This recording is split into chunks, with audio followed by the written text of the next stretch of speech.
শিলচরের কীর্তনাশ্রয়ের উদ্যোগে প্রতি বছরের মতো এবারও পৌষ সংক্রান্তি উপলক্ষে গতকাল নরসিংটোলার ময়দান থেকে সকাল ৮টায় চৈতন্যদেবের প্রতিকৃতি নিয়ে এক নগর সংকীর্তন বের হয়।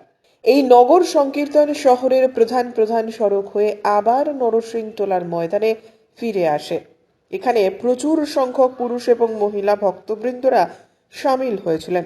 পরে এই ময়দানেই কীর্তনের বিভিন্ন ধরনের গান ভক্তবৃন্দরা নাচের মাধ্যমে পরিবেশন করেন। এরপর অনেকক্ষণ অনুষ্ঠান চলার পর হরির লুটের মাধ্যমে এই অনুষ্ঠানের সমাপ্তি ঘটে। এই নগর সংকীর্তনের বিষয়ে বক্তব্য রাখেন bureau report CNN24 news, Silchar. মকর সংক্রান্তির মাহাত্ম্য বলি যে কেন আমরা মকর সংক্রান্তির দিন কীর্তন বের করি। এই দিনে অর্থাৎ প্রায় 500 বছর আগে শ্রী চৈতন্য বিশ্বম্বর, যার নাম ছিল নিমাইতের ডাকনাম, উনি কেশব ভারতী ওনাকে দীক্ষা দেন, সন্ন্যাস সে দীক্ষিত হন উনি এই দিনে। এই জন্যই এই দিনটা বেছে নেওয়া হয়েছে কীর্তনের দিন। গোটাটা দিন কীর্তন করতে হয় এবং তা হয়।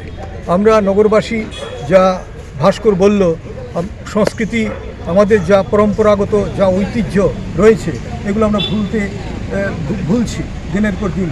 গ্রামগঞ্জে কিছুটা রয়েছে, কিন্তু পরিশীলিতভাবে এগুলো আসতে হবে, এগুলোকে নাগরিক করতে হবে। আমরা যথেষ্ট চেষ্টা করছি এবং কীর্তনাশ্রয় এই জন্যই গঠিত হয়েছে। আমরা আশা করব এবার যে আপনারা যে সাড়া দিয়েছেন বা প্রতি বছরই দেন, আগামীতে যেন গোটা শহরবাসী চলে আসে দলে দলে, এই আহ্বান আপনাদের প্রতি রইল। আর যারা আজকে এসেছিলেন, কীর্তন করলেন, আমরা সবাই আনন্দ করলাম। শ্রী গৌরাঙ্গকে নিয়ে আমরা ঘুরলাম, পথ পরিক্রমা করলাম, নগর সংকীর্তন করলাম। যে নগর সংকীর্তনের প্রতি বারবার উনি বলে গেছেন শ্রী চৈতন্য মহাপ্রভু, গৌরাঙ্গ মহাপ্রভু এই কথা বললেন যে কীর্তন করতে হবে সমবেতভাবে, বসে করা যেতে পারে, কিন্তু নগর সংকীর্তনের প্রাধান্যতা তিনি দিয়েছিলেন।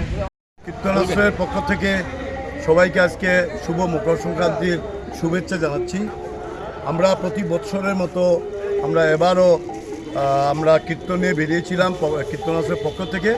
আমরা অত্যন্ত আনন্দ পেয়েছি। এবার আরও একটু হয়েছে, কারণ শহরের অনেক মানুষ এখানে জড়ো হয়েছে।